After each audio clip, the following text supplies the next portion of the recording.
여러분 안녕하십니까? 여수 MBC 뉴스데스크입니다. 순천 지역 선거구 획정과 관련한 헌법 소원에 대해 헌재가 기각 결정을 내린 것을 두고 지역에서 비판이 거세지고 있습니다. 내년 총선 선거구 획정이 여전히 안개 속인 상황에서 선거구 정상화를 요구하는 목소리는 갈수록 커지는 분위기입니다. 문영철 기자입니다. 선거구 획정 규탄한다. 지난 2020년 3월에 이루어진 순천 지역 선거구 분할. 인구 5만 5천여 명의 해룡면을 떼어내 광양 곡성 구례와 묶으면서 지역사회에 거센 반발을 불러왔습니다. 하지만 헌법재판소는 선거구 변동으로 인한 혼란을 최소화하고 농산어촌의 지역 대표성을 반영하기 위한 것이라며 헌법 소원 청구를 기각했습니다. 해룡 지역 주민들은 헌재의 결정을 강하게 비판하며 내년 총선에서 투표 거부까지 검토하겠다고 밝혔습니다. 현재는 광양 선거구로 포함이 됐는데 내년 22대 총선은 어디로 갈 줄 몰라요. 주민의 투표권을 무시한 처사라고 생각이 됩니다. 그래서 지역 정치권도 기형적인 선거구 획정이 반복될 수 있다며 헌재의 판단을 정면으로 반박했습니다. 기본 원칙과 충돌된다고 헌재도 인정을 해놓고 헌법 위반이 아니다라고 하는 것은 헌법재판소 결정 자체가 스스로 모순이고 잘못된 것이죠. 헌재 결정으로 순천 지역 선거구 정상화가 불투명해진 상황에서 다시 선거구 쪼개기가 이루어질 경우 민주당에 대한 지역민들의 반감은 더욱 커질 수밖에 없습니다. 이정현 전 대표의 출마 여부에도 영향을 미칠 수 있어 순천을 전략 지역으로 삼고 있는 국민의힘은 단독 분구의 필요성을 더욱 강조하고 있습니다. 위헌이 아니라고 해서 부당하지 않다는 건 아닙니다. 특히 원내 다수당인 더불어민주당도 잘 응해주기를 바라고 응하도록 정치적인 압력을 계속적으로 가할 그럴 생각입니다. 국회의원 선거구를 두고 지역사회가 또다시 혼란에 빠지고 정치권의 셈법도 더욱 복잡해졌지만 내년 총선 선거구 획정 논의는 해를 넘긴 뒤에야 본격화할 것으로 보입니다. MBC 뉴스 문형철입니다. 전남지자체의 80%가 소멸 위험 지역으로 분류된 가운데 여수시도 대상지에 포함됐습니다. 호남지방통계청 자료에 따르면 전남 22개 시군 가운데 18개 시군이 지방 소멸 위험 지역으로 나타났습니다. 고흥군은 고위험 지자체에 포함됐으며 여수시와 나주시는 시지역임에도 소멸 위험 지역으로 분류됐습니다. 반면 소멸 위험 지역에서 제외된 곳은 순천시와 광양시, 목포시 등 4곳입니다. 김영록 전남지사가 지역 의대 신설 계획을 확정하고 구체적인 로드맵 마련을 정부에 촉구했습니다. 김영록 전남지사는 오늘 입장문을 발표하고 정부가 지역 의대 신설과 관련해 지속 검토 입장을 밝힌 것에 아쉬움을 표시하며 의료 취약지 문제를 하루빨리 해결하기 위해서는 지역 의대 신설을 지속적 검토로만 미뤄서는 안 된다고 주장했습니다. 이와 함께 정부가 이번에 기존 의과대학 정원 확대와 함께 지역 의대 신설 방침을 확정하고 구체적 로드맵을 조속히 마련해 추진해 줄 것을 요구했습니다. 소록도 할매천사 마리안느 마가렛 봉사대상이 올해로 3회째를 맞았습니다. 해를 거듭할수록 다양한 분야에서 훌륭한 후보자들이 추천되고 있고 올해는 작년보다 상금 규모도 대폭 확대됐습니다. 최우식 기자가 보도합니다. 에티오피아와 네팔 등 5지까지 찾아가 간호봉사와 빈곤 퇴치, 비혼모와 위기영아 지원 등 나눔과 섬김의 봉사정신을 실천해온 대한조산협회 이순옥 회장, 제3회 마리안느 마가렛 봉사대상 간호부문 수상 소감도 이 회장은 출장 중인 해외에서 영상으로 보내왔습니다. 모든 이들에게 편견 없이 자신을 드러내지 않고 봉사하신 마음을 본받아 남은 일생도 그리 살아야 함을 다짐합니다. 천주교 제주교구 소속으로 지난 40여 년 동안 해마다 200여 명의 봉사자를 모집해 소록도에서 한센인을 보살펴온 성다미안회가 봉사부문 수상단체로 선정됐습니다. 우리 회원들도 좋아하고요. 그래서 앞으로 계속 우리 한센 환우들을 위해서 제주도에서도 계속 봉사할 거지만 소록도 계속 와서 3회째를 맞는 봉사 대상은 마리안느 마가렛의 노벨상 추천을 계기로 제정돼 해를 거듭할수록 권위와 내실을 도모하고 있고 금년은 작년보다 상금 규모도 2배로 커졌습니다. 올해는 특히 지정 영상 감상문 공모 형식의 청소년 희망 더하기 공모전이 신설돼 그 의미를 더했습니다.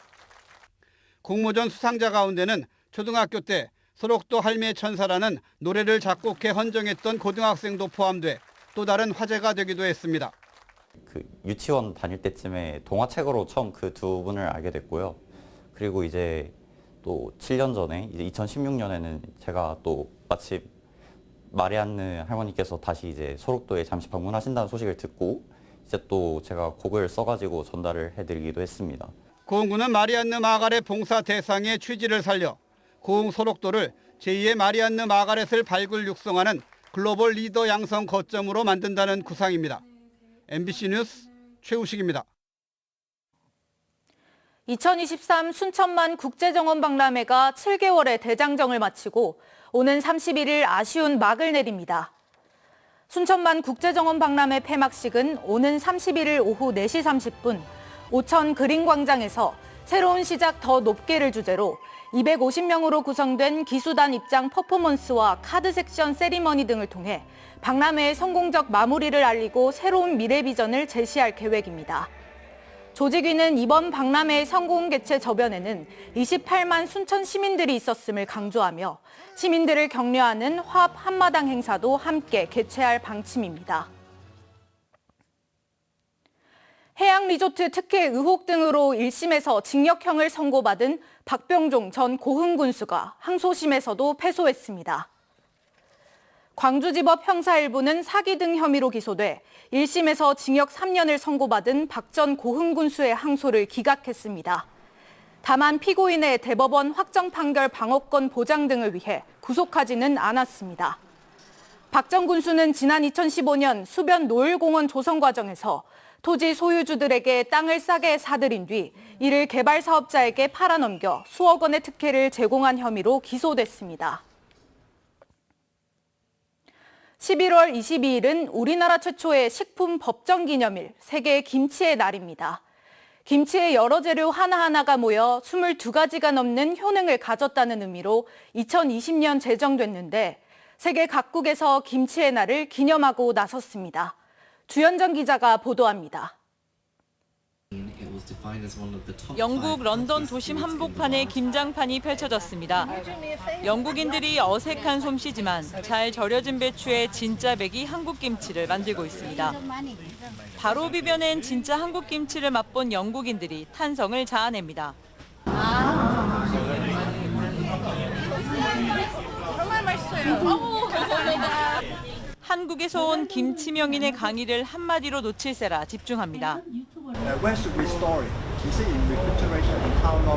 아주 좋은 질문인데요. 김치가 맛있게 익는 온도가 있습니다. 그게 15도씨에서 36시간. 근데 기준으로. 그러면 15도씨면 요즘 영국 런던의 날씨일 거예요. 왜곡된 김치의 문화를 바로잡고 제대로 된 한국 문화를 알리기 위한 김장 행사가 올해로 벌써 5년째입니다. 양배추를 고추장에 버무리거나 내지는 김치가 아닌데 김치라는 이름을 붙이고 파는 거예요. 근데 한국 사람 입장에서는 그게 너무 속이 상하더라고요. 이런 노력을 인정한 런던시 킹스턴 구의회는 지난 7월 유럽에서는 처음으로 김치의 날을 만들었습니다. 3년 전 우리나라가 제정한 김치의 날 11월 22일로 날짜도 맞췄습니다. So, earlier this year, the Council of Kingston agreed that we would designate the first Kimchi Day in Europe in November. There is a large and important Korean community in Kingston, and we thought it was really important that we should celebrate the Korean culture. 11월 22일 김치의 날은 세계 곳곳에서 제정되고 있습니다. 국가 차원에서 아르헨티나가 기념일로 제정한 데 이어 미국은 2021년 캘리포니아주를 시작으로 현재까지 12개의 주와 시가 제정했는데 연방정부 차원의 김치의 날도 올해 12월 만들어질 예정입니다. 독성물질을 분해시키고 그다음에 대사활동을 촉진시키는 이런 한국 김치의 우수성이 건강에도 좋다. 북미와 남미는 물론 유럽까지 김치의 날이 속속 만들어지면서 김치의 국제적 위상이 높아지고 있습니다. 남도 김치의 뛰어남이 세계적으로 주목받을 날도 곧 다가오고 있습니다. MBC 뉴스 주현정입니다. 전남 드래곤즈가 이번 주말 충북 청주 FC를 상대로 K리그2 37번째 경기를 치릅니다. 오는 29일 오후 1시 30분 광양 전용구장에서 펼쳐지는 이번 경기는 플레이오프권을 놓고 벌이는 단두대 매치로 승점 6점의 가치가 있다고 평가됩니다.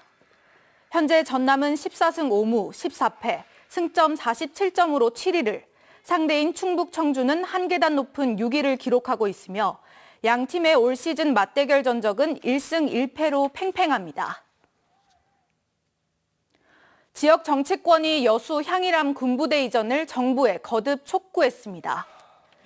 민주당 김혜재 의원은 오늘 국민의힘 주호영 전 원내대표와 함께 신원식 국방부 장관을 만나 향일암 거북머리 군부대 이전을 위한 국방부의 협조와 예산 반영을 요청하고 군부대 이전 범국민 추진위원회 명의의 청원서를 전달했습니다. 이에 대해 신 장관은 안보상 임무 수행에 지장이 없다면 대체 부지 확보와 예산 반영 등을 검토하겠다고 밝혔습니다. 전국체전을 개최하기 위해 목포를 비롯한 각 시군에서는 경기장을 새로 짓거나 기존 체육시설을 개보수했는데요.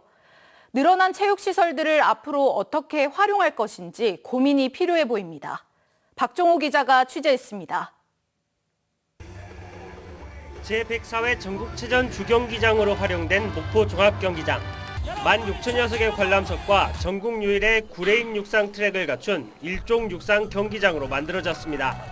목포 실내 수영장에는 항저우 아시안게임과 같은 제품의 다이빙대가 새로 설치됐습니다. 전국체전을 준비하면서 전남 각 체육시설들이 국제 공인 규격에 맞춰 개보수됐습니다. 그 결과 육상에서는 대회 신기록 12건에 한국 신기록 1건, 수영에서는 대회 신기록 25건과 한국 신기록 4건이 나왔습니다.